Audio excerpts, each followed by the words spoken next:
Welcome to the Young Stoics. We're your hosts, Dilan and Luke. This podcast is all about taking ancient Stoic philosophy and wisdom and using it to better handle modern teenage life. We like to start out each episode with a short intro to Stoicism for anyone who doesn't know about it already. Basically, Stoicism is an ancient Greek and Roman philosophy about staying calm, strong, and focused in a chaotic world. It teaches that you can't control what happens to you, tests, social drama, bad luck, but you can control how you respond. Instead of reacting with anger, panic, or comparison, Stoicism helps you pause, think clearly, and choose the best course of action. But today, we are going back about 400 years before Stoicism to an epic poem by Homer, the Iliad, an epic poem all about rage and its consequences, so it contains a lot of lessons for anyone interested in Stoicism or philosophy in general. I read this poem only a few years ago, and Luke, I know it's pretty new to you, so to help break it down for us, we called in a very special guest, one of the leading world experts on ancient Greek literature, the Eliot Professor of Greek Literature at Harvard, Professor David Elmer. Welcome, Professor Elmer. Hi, it's nice to be with you. We're going to dive first in with that famous opening line, "Sing, goddess, the rage of Achilles, son of Peleus." What does that opening line tell us about the themes of the Iliad? Yes, meinin aede thea Peleiado Achilles. That's the Greek first line of the Iliad. And it's 5 words, so it's pretty condensed. The first word, meinin, means wrath. And so if we translate that for those first 5 words, word by word, the line means wrath, sing, goddess of Peleus' son, Achilles. So what does it tell us about the themes of the Iliad? Well, it tells us, I guess, in the first place, that this is going to be a poem in which anger, wrath plays a major role. But the interesting thing, I guess, is that it's not just any kind of anger or wrath. This particular Greek word, meinin or menis, means usually the anger of a god when something has gone very wrong in the human world. But the interesting thing is that we're told that this is the anger not of a god, but of Achilles, who is a human, though he is the son of a goddess. So we understand already in that first line that something interesting, something unusual is going to arise out of the anger of this particular hero. That's super interesting. Yeah, I'm learning Greek myself, but in school, but I'm not quite there yet. So they're kind of giving him this godlike presence through this one word, like this wrath of a god. That's right. And I think it's really important to understand that the poem, by characterizing Achilles' anger in that way, is encouraging us to understand the figure of Achilles through the practice of the worship of what we call cult heroes. So for Greeks of, let's say, the 8th century, 7th century, 6th century BCE, a figure like Achilles would not be just a name from the past, but would be someone they considered a hero, but in the very specific Greek sense of that word. And a hero in the Greek sense, the Greek word is heros. A hero is a dead human who still has, though dead, the power to affect the world of living people, either for better or for worse. And it's important to pay these heroes their due respect, or there may be bad consequences for the living people who kind of dwell nearby the place where that hero suffered or is buried. So by characterizing the anger of Achilles as with this kind of supernatural dimension, the poem is signaling that though within the Iliad, Achilles is a living person, he is at the same time understood as being in some way a cult hero, like these heroes whom historical Greeks worshipped with sacrifices and so on. Oh, that's really interesting. That's very cool. Yeah. I was wondering a little bit about the mention of Achilles' father, Peleus, because I don't remember in the Iliad them talking about him that much, but then he's in the first line, so. That's a very good and smart observation. He isn't in the poem, right? He's not at Troy. He's back home in Phthia, in what we would call Greece.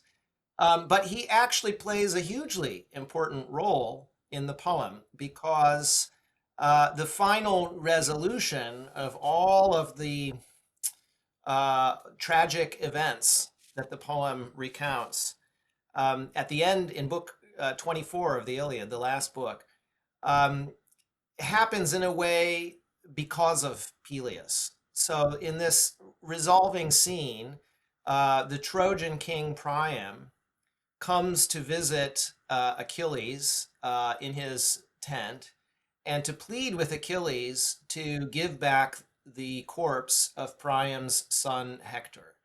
And the only way that Priam is able to convince Achilles to relent and give up the corpse of Hector, who has killed Achilles' closest companion, the only way that Priam is able to get Achilles to relent is by appealing to Achilles' affection for his father, Peleus, and for asking Achilles to imagine how Peleus would feel about Achilles in a similar situation. And it is that appeal to Achilles' emotional attachment to his father that finally achieves this kind of emotional breakthrough and resolution in the poem. So it's really very, I'd never actually thought of it before, but it's extremely important that Achilles is called Peleus' son, even before he's called Achilles in that first line of the poem. It's Peleidou Achilleus,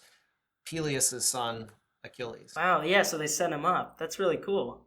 All right, so the Iliad is called an epic poem for a reason. I'm familiar with the story, but I haven't studied it in depth yet. Something I hope to do in the future. But anyways, can you give us a brief synopsis and introduce some of the key characters? Sure. The title, the ancient title of the poem, the Iliad, suggests that this is a poem about Ilion, which is one name for the city of Troy, and a poem about the famous Trojan War. But the interesting thing is that the poem, the Iliad, describes the events actually only of a few days in the course of that war. And we know that, we're told, if you know the mythology, that the war lasted 10 years and so on. But the Iliad really only covers a few days. And what are the main events? Well, at the beginning of the poem, there is a kind of argument that arises between Agamemnon, who is the leader of the Achaeans. The Achaeans is the term the poem uses to describe the warriors who have come from what we think of as Greece to Troy, which is in what today is Turkey. So Agamemnon, the king of the Achaeans, finds himself in this argument with Achilles, and he basically threatens to take away from Achilles, and does in fact take away from Achilles, a prize that Achilles has been awarded by his fellow Achaeans. And this upsets Achilles a great deal, and he refuses to fight. Achilles is regarded as the greatest warrior among the Achaeans, and his refusal to fight becomes a real crisis because now the Trojans are able to have the upper hand against the Achaeans. And so Achilles' companions now begin really suffering major losses. Many people are killed as Hector and the Trojans come very close to destroying the Achaean camp. And in order to push the Trojans back, Achilles' closest friend, Patroclus, decides that he's going to enter the battle wearing Achilles' armor, so kind of in disguise as Achilles. And he goes out, he rallies the Achaean troops, They succeed in pushing the Trojans back, but Patroclus is killed by Hector. And that becomes a real moment of kind of existential angst for Achilles. And he recognizes that his refusal to fight has resulted in the death of his closest friend. So at that point, Achilles himself re-enters the battle with the sole intent of killing Hector. And he does so. He kills Hector, and this is a disaster for the Trojans. We understand at that point that Hector is the best defender of the city of Troy. And now that Hector has been killed, really the city of Troy is doomed eventually to fall to the Achaean army. But the Iliad really only describes the events up to the killing of Hector. And then what happens is that after Achilles kills Hector, he begins behaving in a really terrible way by abusing the corpse of Hector. He drags it around the city of Troy, drawing it by his chariot. And it's a really awful moment, really, because it's a desecration of a body. It's a violation of a lot of religious principles that the Greeks held very closely. And this kind of terrible, awful behavior is only resolved when Hector's father, King Priam, comes to Achilles' tent and ransoms or pleads with Achilles to give back the corpse of his son. And there's a kind of resolution, and the poem ends with the funeral for Hector, and that's at the end of Iliad, book 24. So it's you can see that it is, funnily enough, not that easy to summarize the poem and to say that it has a rather complex plot trajectory. It starts out being about one thing, the quarrel between Achilles and Agamemnon. It becomes another thing, the battle between Achilles and Hector, and finally it gets resolved by a third kind of interaction, the interaction between King Priam and Achilles. Yeah, I was always so surprised that it only took place over a couple of days. Because so much happens, you'd think it would be like years, like the Odyssey. Pretty crazy. And everyone always thinks that there's something about the Trojan horse in the Iliad. There's no Trojan horse in the Iliad. We do hear about the Trojan horse in the Odyssey, the poem that describes things that happened after some things that happened after the Iliad. But there's no Trojan horse in the Iliad. That was a very good summary, if I do say so myself. I was just wondering, do you think that Achilles could have saved Patroclus if he'd controlled his anger earlier? Or do you think that's missing like the point? Because it's like with the fate and stuff that we'll talk about later. There's a moment in book 9 of the Iliad when several of Achilles' fellow soldiers come to plead with him to re-enter the battle, to relent, to accept a kind of offer of compensation from Agamemnon. And there are very good reasons why Achilles should accept that offer. There are also some reasons why he feels, I think, legitimately that he can't accept that offer in book 9. But if he did accept that offer in book 9, obviously it would save the life of Patroclus. It would prevent Patroclus from dying. And part of, I would say, the tragedy of the poem, it's really one of several tragedies in the poem, but part of the tragedy is that Achilles feels he can't accept that offer of compensation by Agamemnon, and this in a way dooms Patroclus to die, although Achilles doesn't realize that yet. So it's tragic in the sense that Achilles doesn't really feel like he has a choice, and yet the choice that he makes leads to an outcome that he most certainly would have wished to avoid if he had foreseen it. Oh, yeah, that makes a lot more sense. We can take this back to Stoicism a little bit, which is one of my passions. So Stoicism talks a lot about checking our pride. Is this an issue for Achilles in the Iliad? That's a good question. There's no doubt that Achilles suffers as a result of his, let's say, anger and pride. These are qualities that lead to the loss of his closest friend.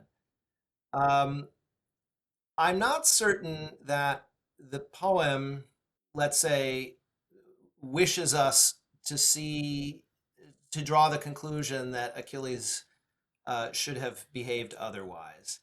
The reason I say that is that I think, to return to something I said earlier, the is really framing Achilles as a kind of cult hero. And these cult heroes in the religious world of the Greeks were not figures that, how shall I put it? I mean, human ethical principles were not really felt to be a way of judging cult heroes in just the same way that you wouldn't necessarily um, feel that divinities should be bound by the same ethical principles as humans. The Stoic position that one can lead a better life by restraining one's impulse to pride or anger and so on just isn't really relevant, I think, in the Greek imagination to figures like these cult heroes or divinities. But it's certainly true that that from the point of view of a kind of Stoic lens, one could look at Achilles and say, um, things would have ended better for Achilles if he had followed Stoic principles. Okay, I think I'm following. So even though, yeah, we can still think about it in the Stoic terms, Stoicism, if it since it hadn't been invented yet or like thought up yet, I don't think it's probably referencing it. That makes sense. Yeah, yeah. And I guess a little more on this Hector and Achilles rivalry. I guess I was wondering when I was reading it, their rivalry really stood out to me. And I guess I was wondering kind of what kind of hero is Hector compared to Achilles, and why do so many people find Hector a lot more admirable? Hector is really driven throughout the poem by a sense of duty to his city, Troy, and to his family, but really mostly to the city of Troy. And so, Achilles is much less motivated, at least on the surface, by a sense of duty or obligation to his fellow Achaeans. It's important to understand that Achilles actually feels that it is his fellow Achaeans who have, in a way, betrayed him. He feels that the social contract, the kind of basic social understanding that that he shares with his fellow Achaeans has been broken by Agamemnon, and that his fellow warriors have not pushed back against Agamemnon to uphold that social contract. So it's really important to understand that it's not just that Achilles walks away from everybody, but in a way he feels that others have abandoned him, and that he is therefore free not to fight on their behalf. That's important to understand. But it is true that within the narrative of the Iliad, we see Hector speaking quite eloquently to his sense of obligation towards his community. And certainly that shapes our view of Hector, and I think goes a long way towards explaining why, as you said, Hector is often seen as in a much more positive light. And some of the Iliad's most tender scenes focus on Hector and his relationship, especially with his wife Andromache and their infant son. These are really touching, moving moments where you see the kind of the tender side of human life. And I think it would be a mistake to assume that Hector is somehow exceptional in displaying that quality. In the poem, it's simply the case that Hector is the hero that we see in those settings, surrounded by his wife and his son and so on. Yeah, I know at the beginning, personally, like, I was really upset at Achilles, and I was just like, oh man, like, why is he doing this? But I think throughout the book, it kind of shows a little bit more of both sides. And then with Patroclus' death, then I start to feel a little bad for Achilles, and Yeah, it's a very common reaction to think of Achilles as behaving as a kind of spoiled child. And I think there are two important considerations that should contextualize how we see Achilles. One is to return to something I said earlier. One of the things that has gone wrong, if you think of Achilles as a sort of living stand-in for a cult hero, one of the things that's gone wrong here is that the people in Achilles' community have failed to show proper respect and honor to Achilles, and he behaves just as you would expect a cult hero to behave. He gets very angry, and bad things happen. So that's one thing to consider. But the other one, and I'm just on a more human kind of social and ethical level, is as I said a moment ago, Achilles feels that when the Achaeans have allowed Agamemnon to take away the prize he was awarded, Achilles feels that his whole community is in some way abandoning him.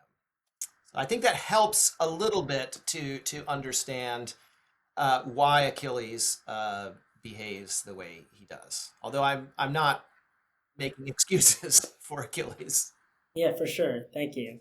So we just discussed how Stoicism, since it didn't come along until a couple hundred years later, it isn't the most relevant lens to examine the Iliad from.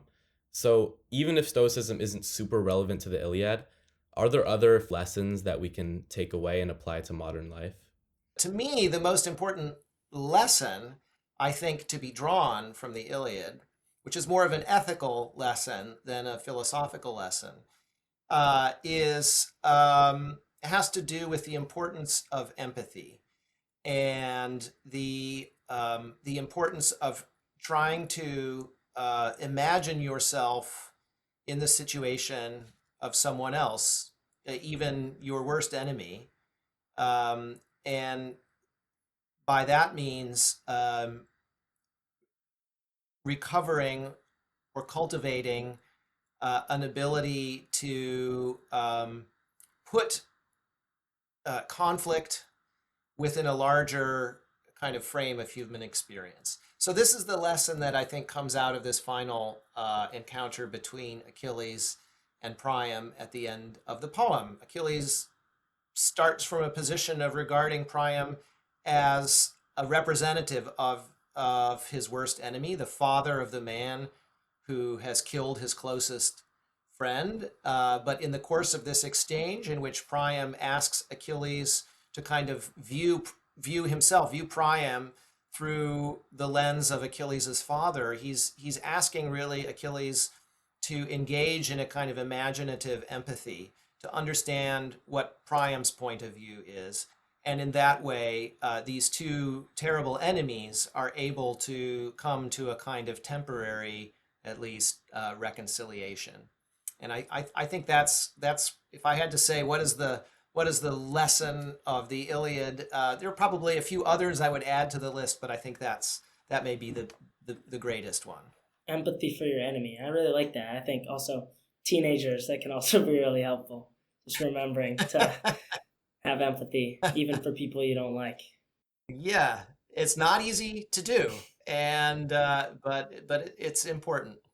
Okay, separating us from the actual Iliad, one of the other goals of our show is to encourage listeners to explore the classics. So, what first drew you to the classics? That's a really good question. It's interesting for me. I find that a lot of my students, the students who come to take classes that I'm teaching, they're drawn to the classics oftentimes through a kind of early encounter with the stories, with the mythology, and it's the content of the stories that draws them to the subject. For myself, I think it was a little different. I wasn't actually all that interested in the Greeks and the Romans until I started to learn first Latin and later Greek. I went to a Jesuit high school in Cleveland, Ohio, where, we were those languages were offered. I felt extremely fortunate to be able to study those languages at that age, and uh, I kind of almost arbitrarily chose Latin, and I immediately discovered that there was this language that seemed to me to contain a kind of seemed to me to express uh, an experience of a very different world, a completely different world from the modern world, and I was just fascinated by that. It wasn't so much the content of any given story, although I quickly discovered there are great poems and stories to be read in these languages. But it was, in a way, the languages themselves that drew me to this world, because they seemed to contain, um, I won't say a completely different way of understanding the world, but it was extraordinary to me that I could somehow find myself into a very different experience of the world through the study of a different language. Yeah, thanks for sharing that with us. I also started out with language. Our school made us take it in seventh grade. We were really lucky to have that offered.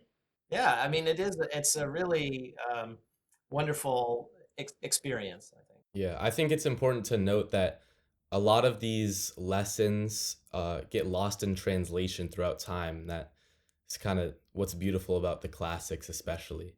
Many of our friends and ourselves included are starting to think about college and college majors. So, why would you recommend classics as a major?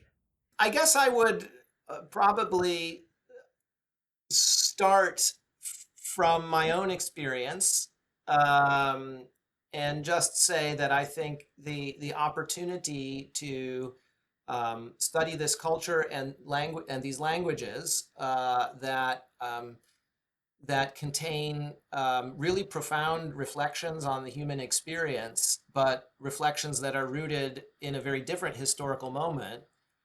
This is a really amazing opportunity, and it's one that really gives the student a powerful way of reflecting on their own experiences and on the contemporary world. And what I mean is that when you enter into a kind of different historical moment, but engage in profound questions of, how to lead a good life, what constitutes justice, and so on, all of these profound questions, but rooted in a different historical moment. It gives you the ability to then look at your own moment and the problems, the profound problems that you may face in your own moment. It gives you the ability to turn those on a different angle and look at them from a different angle, and hopefully uh, gain a little better understanding of alternative possibilities, of ways, if I can put it this way, ways to make things better.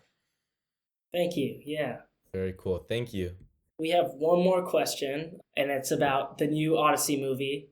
The movie's coming out this summer, and yeah, has a ton of stars: Matt Damon, Tom Holland, Zendaya. Are you excited to see it? And is there one specific thing that you really hope that they get right and accurate from the story when they're putting it on the big screen? Wow, that's a really good question. The easy part of the question to answer is yes, I'm very excited. Christopher Nolan is a great director. I expect it will be an interesting and entertaining film. I would say, more than something that I hope they get right, I will be very interested to see what kinds of twists or departures get introduced into the story that aren't necessarily there in the ancient text. I have the general feeling that when these ancient texts get made into films, the filmmaker often wants not just to be strictly faithful to the text, but also to do something a bit unexpected or different. And those are often very telling moments in terms of the preoccupations of our contemporary cultural moment. So that's what I will be really looking hard for. But I'm definitely looking forward to it. There's a lot of talent in that film, and so I expect it'll be a lot of fun. All right, yeah. Thank you so much to our guest, Professor David Elmer. My pleasure. It's really great to be with you guys. Thanks for the great and interesting questions. And thanks for hanging out with us on the Young Stoics. Hit follow, share the episode, and send it to someone who needs to chill. You can find more info about the show in the description for the episode. Thanks, everyone, and we'll see you next time.